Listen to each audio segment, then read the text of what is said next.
You never get a second chance to make a first impression, so think of your body language like it's your autobiography in motion. It's a way of communicating to the world how you're feeling and thinking beyond just words. And by getting good at reading other people's body language, as well as understanding and controlling your own, you'll be able to improve your interactions with everyone.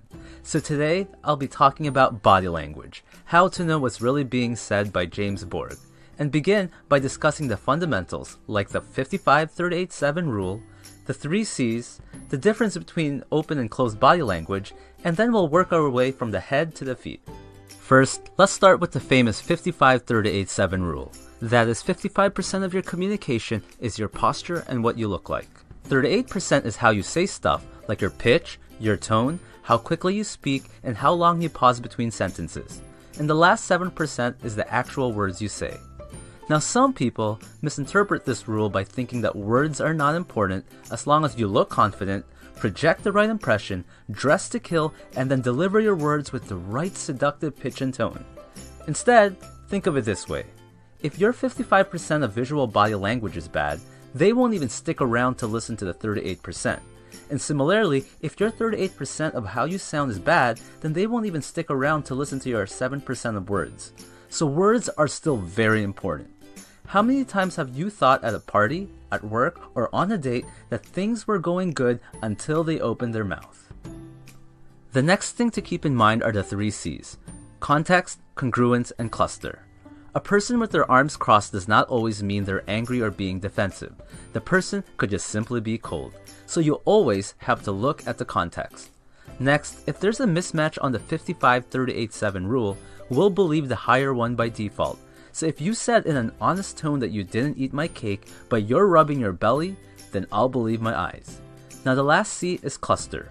It's usually unwise to judge a single gesture for meaning, so we should always look for clusters of gestures to interpret body language.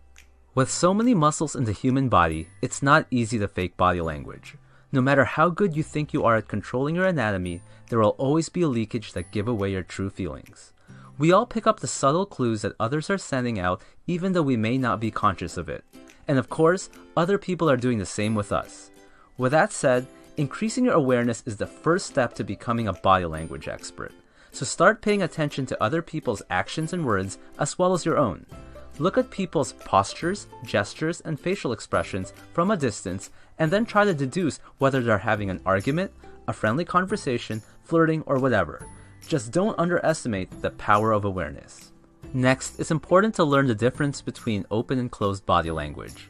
Open body language can be hands being in view, possibly with exposed palms, suggesting you're vulnerable to others but you're comfortable about it. It can also include good eye contact with your legs and posture being free. Closed body language is what we tend to do during fight or flight situations, where we make the body appear smaller and to look for barriers to shield ourselves from the threat. This can be bringing the limbs closer to our body or crossing our arms or legs. This can also be little eye contact or even closing our eyes when somebody is talking. Open body language usually means comfortable, and closed body language usually means discomfort. As an exercise, put yourself in a closed position and notice how it will change your mood. Then observe other people and note how you perceive them. Then do this again in an open position. Remember that your body affects your mind just as much as your mind affects your body. Leonardo da Vinci says the eyes are the mirror to the soul. Now, it may surprise you that most communication is conveyed through the eyes more than any other part of the body. One of the simplest ways to ignore someone is to look away. I'm sure we've all done this when walking by a salesperson. Failing to make eye contact sends the signal that you're untrustworthy, uninterested, or not confident. The eyes are so powerful that a gaze just held a few seconds longer than usual can be extremely powerful. But it's important to look away from time to time to release the tension. Otherwise, people can subconsciously put you in the "I don't trust this person" category if you stare too long. Now with business and strangers, focus your gaze high and between their eyes or around their forehead. With friends, focus between their eyes and mouth. On an intimate level, and when flirting, focus between the chin, long enough to show interest, then gaze back to their eyes. Be careful with this one, but if a person's eyes move up, they might be accessing an image or visualizing something. If they're looking down, they might be accessing a feeling. and left or right, they might be trying to access some sort of sound. Next, an average blink is 8 to 15 times a minute. If someone is blinking rapidly or they flutter their eyelids, that could mean the person is anxious, sad, embarrassed, or even trying to hide something. Also, if you watch political interviews or just any two people interact, you might notice the person who feels more superior tends to blink less. Lastly, the eyes are also important in determining if a smile is real. Imagine how a host of a party might smile as he greets a guest he doesn't like and was just forced to invite, versus someone you know he genuinely likes. In fake or social smiles, the mouth tends to move sideways. In true smiles, the mouth tends to curve up, the eyes and cheeks are involved, it's symmetric, and tends to show teeth. Next, surveys have shown that the most charismatic, popular, and successful people are great listeners. We should listen using all our senses and understand that the true message is often not relayed through the words being spoken. This is why awareness is so important. It's also important to learn how much nodding helps in developing rapport. You can nod to show encouragement, to show you're still listening, to show you understand, to say yes to a fact, and to show you agree. Lack of nodding can make the speaker think you're not paying attention or you're not interested. Studies have even shown that nodding allows you to draw as much as 4 times more information. Next, it's a good technique to imitate someone's body language to build rapport, but don't completely copy. Then you can lead them to a more open posture. But try to avoid a closed posture, especially if you disagree with something, as that can be contagious. Remember, if you breathe deeply from the abdomen, it gives you a more relaxed and confident sound. And remember that good posture is essential for good speech and image. A good technique to keep your posture in check is to scan your body from head to toe as you inhale, and then scan back to your head as you exhale. With enough practice, you'll be able to do this scan repeatedly even while in conversation, and it will also improve your awareness. The most effective speakers on stage use a lot of hand gestures.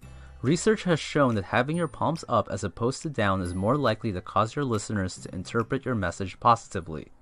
We tend to associate an open hand with friendliness, honesty, and trust. On the opposite side, palms down or pointing fingers convey dominance or authority. Clasped hands convey a state of conflict and tension. The higher the hands are, the higher the resistance. Steepling hands convey confidence and wisdom. Consider trying them in a meeting or interview. Interlaced fingers is associated with nervousness or defensive, but when combined with a thumbs up, it conveys a positive gesture. Hands behind back shows confidence, and it's one of my favorites. But if a hand is gripping the wrist or arm of the other, then that usually signals nervousness. The hand to the face does not necessarily mean boredom. Sometimes it's a switch to intensify concentration. If the hand is folded into a fist, then the person may have heard something disturbing.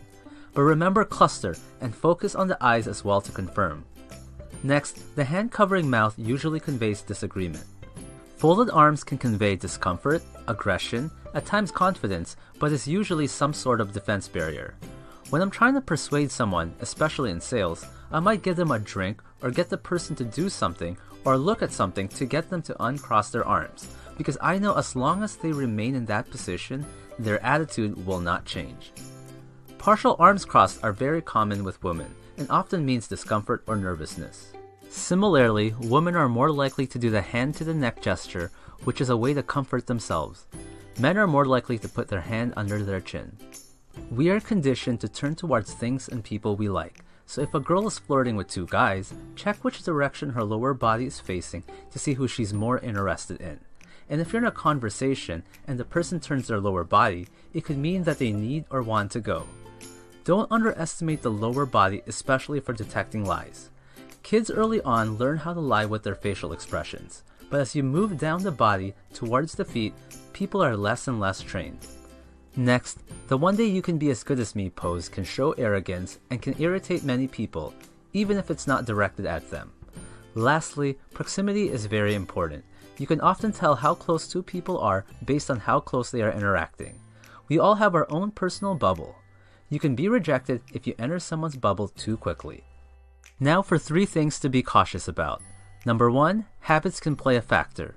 It's important to first establish a baseline before trying to really interpret someone's body language. And if you haven't met a person before, you won't know their baseline, and vice versa. Number 2, culture can play a factor. Thumbs up can mean the number 1 in Germany, number 5 in Japan, and up yours if thrusted upwards like you're hitchhiking when done in Australia. Number 3, it's important to know the science of body language is not an exact science. Humans are very complex beings and nothing can ever be straightforward. Now, it's true that some people will just naturally be better at reading body language or controlling their own than others. But just like sports, you can improve yours. While you may never match the gifted few, you can definitely improve. So with enough practice, you might just become a human lie detector, develop an amazing poker face, ace that interview, and even improve your love life. Thanks for watching. If you like this video, then choose one of the following. You can either A, subscribe and like, B, listen to the share bear over there and show that you care, C, add me on Snapchat to stay in touch, or D, tell me to blow myself up.